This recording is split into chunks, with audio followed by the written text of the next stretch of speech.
Fala pessoal, sejam muito bem-vindos aqui ao nosso canal da Sam. Eu estou aqui hoje para falar para vocês um pouco sobre planejamento virtual. Então, se você já assistiu às aulas anteriores sobre fluxo de documentação, onde eu falei sobre como solicitar uma tomografia, como solicitar o escaneamento, preparar sua documentação para o planejamento virtual, fica aqui até o final que você vai aprender muita coisa sobre planejamento virtual.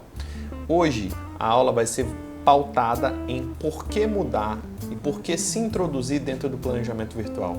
E vou pontuar também em alguns aspectos em por que eu acho relevante você mesmo fazer o seu próprio planejamento virtual, beleza? Então, se você ainda não está inscrito aqui no canal, clica aqui, ativa o sininho, se inscreve no canal e prepara porque tem muita coisa, muito conteúdo aqui na Sam voltado para você cirurgião, para você que está visando a prova de residência, para você que quer entrar dentro do mundo da cirurgia maxilofacial. Então, para começar, eu vou colocar para rodar um vídeo para vocês sobre como houve o que aconteceu com o mundo nesse período de globalização, o que o mundo se tornou, como foi evoluindo essa circunstância, né, de tecnologia, globalização e tudo que está envolvido.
Bom, e nós como ficamos?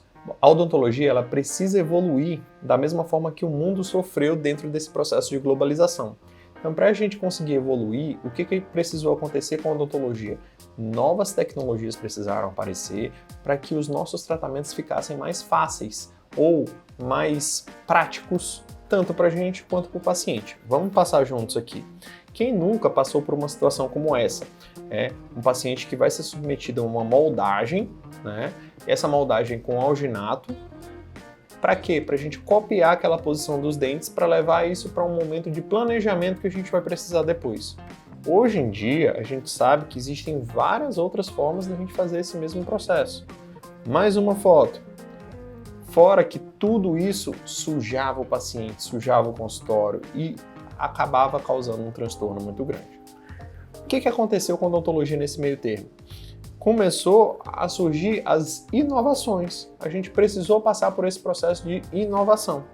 E essa inovação, ela veio atrelada a equipamentos tecnológicos. Um exemplo deles é o scanner intraoral. Então, com esses artifícios que foram aparecendo, impressora 3D, scanner intraoral, tomógrafo, tudo isso que foi sendo implementado na nossa rotina clínica, a gente acompanhou a curva de evolução da globalização no mundo atrelada à nossa especialidade. E aí eu vou mostrar agora para vocês o que aconteceu com a cirurgia bucomaxilofacial.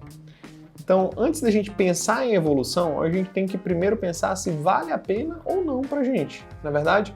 Então, nem tudo que chega a gente tem que aceitar da melhor maneira possível. Então, Por que a gente deveria migrar para um tratamento um pouco mais tecnológico, um pouco mais facilitador? Vamos ver os principais motivos que a gente tem que levar em consideração. Então, tudo que aparece na rotina da gente, a gente tem que botar numa balança para saber se isso vai trazer melhores resultados para o paciente, se é alguma coisa que vai trazer mais precisão nos resultados da gente, ou se é algo que vai facilitar a logística, a praticidade da gente. Então, vamos passar por etapas e vamos tentar entender.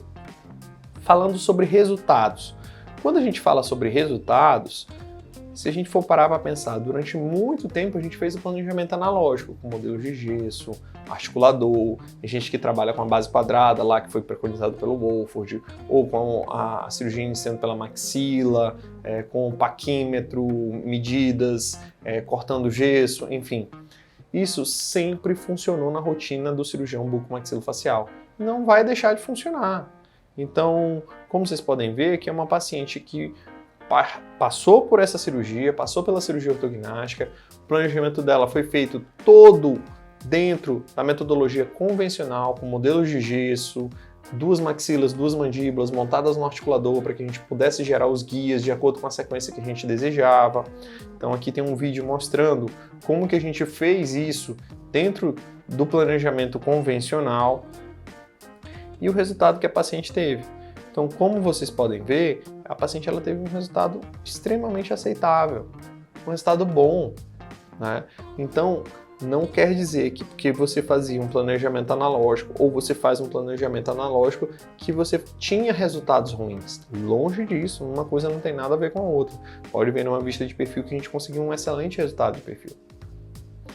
Bom, aqui uma segunda paciente mostrando sobre resultados, que também foi feita a cirurgia na plataforma convencional, um paciente com sorriso gengival, um excesso vertical de maxila, a mandíbula muito retroposta, na qual a gente precisou fazer a cirurgia rotorquinática com rotação anti-horária do plano oclusal, avanço da região ali do mento, do pogônio, para conseguir um ganho de face como esse aqui. Então a gente consegue obter resultados muito bons com o planejamento convencional. Então talvez a chave de virada do porquê mudar para o planejamento virtual não seja tanto os resultados, mas sim outros motivos que a gente vai ver mais para frente, certo? Então, quando a gente falar de resultados em si, depende muito de quem está fazendo a cirurgia de modelo. Se ela foi bem feita, dentro dos critérios que precisam ser feitos, como relata a literatura, como relata a ciência, você vai ter bons resultados na sua cirurgia, sem problema nenhum. Aí, vamos sobre o segundo tema, precisão. Será que a precisão vai aumentar com o advento do computador e das tecnologias? Aí sim.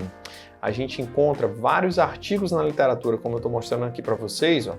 Um artigo da Lúcia Sevidanes, outro artigo do Frederico Alfaro, outro artigo já pelo grupo do Choi, do Gateno. Então, são artigos que têm uma extrema relevância na nossa especialidade, que mostram que o planejamento 3D, ele traz um grau de precisão mais apurado. Não a ponto de influenciar nos resultados, mas um grau de minúcia para pequenos resultados serem otimizados. Então, aqui deixo o adendo para o livro de planejamento cirúrgico virtual, caso vocês queiram, tenham interesse, está no site da Springer. Eu fui um dos tradutores do livro, então vai ser um prazer, caso você queira tirar alguma dúvida relativa a isso também, estamos à disposição. Agora, o principal fator, na minha opinião, sobre planejamento cirúrgico virtual é a praticidade que isso traz para a gente. Vamos pensar, durante a minha época de residência, a gente fazia os planejamentos convencionais e às vezes a gente perdia 8 horas de laboratório, 6 horas de laboratório, dependia um pouquinho do caso. Às vezes a gente terminava tudo, na hora de fazer a goteira ou o splint cirúrgico, a gente fraturava os dentes, não conseguia fazer o segundo splint, ou alguma coisa nesse sentido acontecia. Então, os momentos onde era possível errar eram muito comuns, você tinha vários momentos como esse.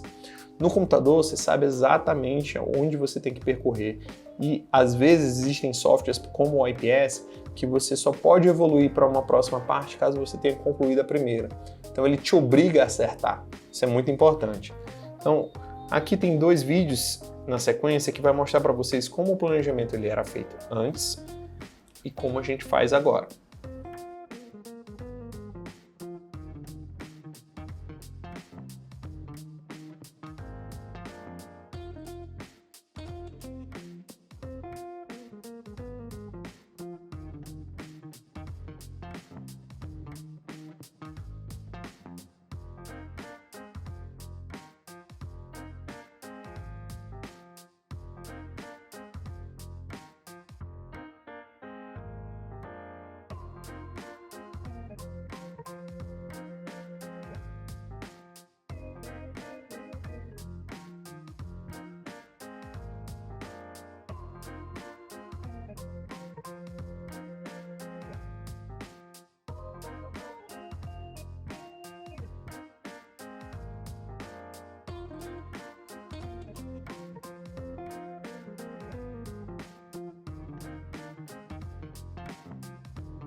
Então, como vocês puderam ver, a gente tem aqui a metodologia como ela era feita antes e como ela é feita agora. Então a praticidade, ela foi uma coisa que veio realmente para ficar na nossa especialidade. A gente consegue hoje ter tempo livre para fazer outras coisas, enquanto hoje, basicamente, eu perco 15, 20 minutos para montar um planejamento cirúrgico virtual.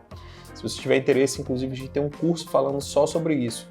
Um curso de análise facial, um curso de planejamento virtual, só acompanhar a gente aqui no canal que vocês vão ficar sabendo dessas coisas.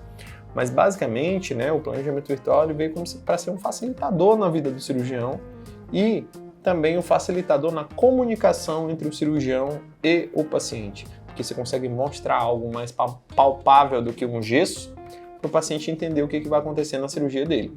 Então acompanhe, aqui a interface do IPS, como que funciona, você tem aqui, você vê que está em highlight, né? Somente o que você precisa fazer é importar a tomografia, depois montar os modelos de gesso, depois download da oclusão e criar o tecido mole, para você chegar num resultado como esse. E poder conversar com o paciente se esse é o resultado que ele está esperando. Você pode colocar uma fotografia 3D, como eu já mostrei em outras aulas, na aula de fluxo de documentação a gente fala bastante disso.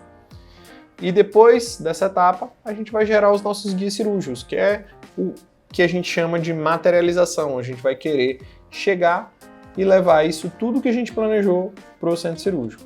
Então vejam, a gente tem 3 vertentes para escolher, né, se vale a pena mudar ou não para o planejamento virtual. Então, quando a gente fala de resultados, vai depender da forma como você trabalha. Sobre precisão, o planejamento virtual sai ganhando. E sobre praticidade, sem dúvida, o planejamento virtual sai ganhando e muito. Então, vejam que hoje o fluxo de trabalho ele fica muito mais fácil, mais fluido. Você faz a aquisição dos seus exames, seguindo aquelas aulas que a gente deu já sobre fluxo de documentação. Depois de posse desses exames, você mesmo pode solicitar e fazer o seu planejamento cirúrgico virtual, ou você pode solicitar a uma empresa que ela faça isso para você, que é o trabalho terceirizado. Então a gente tem uma empresa que chama PSP, a Patient Specific Planning, inclusive tem um site aqui na descrição desse vídeo, que é www.psp-cmf.com. caso vocês queiram acessar e solicitar esse tipo de serviço por lá, é possível. Tá? Então a ideia é sempre a gente obter esses splints e levar isso para o centro cirúrgico. Tem um grande trabalho que a gente precisa, né, dividir aqui nessas máquinas mais novas, que é sobre a aquisição de fresadoras ou impressoras. E aí eu vou dar a minha experiência própria. Fresadoras para confecção de guias cirúrgicos, onde você precisa de um grau de precisão maior para fazer a dentação dos dentes, não funcionam. Por quê? A fresadora, na verdade, ela faz um desgaste de um bloco, é o que é muito comum a gente ver na área da odontologia restauradora, das reabilitações, o desgaste daqueles blocos para gerar facetas, coroas e etc. Para gerar os nossos splints cirúrgicos, de cirurgia ortognática, ou splints voltados para a área de implantodontia, né, guias cirúrgicos, é melhor a gente sempre cair para o lado da impressora 3D. Mas eu vou mostrar aqui para vocês como que funciona uma fresadora e como que funciona uma impressora 3D para vocês terem um pouquinho de noção do que eu estou falando. Aqui são exemplos, né, de fresadoras, você tem da Dentsply, da Plameca, a Manguibar, Carestream, então todas elas são fresadoras que você pode, né, lançar a mão. E aqui um vídeo mostrando como é que elas funcionam.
Então, as fresadoras, elas não são tão o foco da gente como cirurgião maxilofacial. O grande foco da gente são essas, as impressoras 3D. E aqui eu trago alguns exemplos para vocês. A Forms 2, a Monray, a Hunter, a D7, a Caraprint. Existem várias outras, como a Anycubic, que hoje eu vou falar um pouquinho mais à frente nesse vídeo para vocês do que é a Anycubic e por que eu acho que ela é talvez o grande aliado da gente nessa época do planejamento 3D. Mas basicamente essa impressora 3D ela funciona como se fosse um tanque de resina flow que vai ser polimerizado, e à medida que ele for polimerizado, você vai tendo a formação da sua peça cirúrgica. Então acompanhe esse vídeo que vocês vão entender como é que funciona.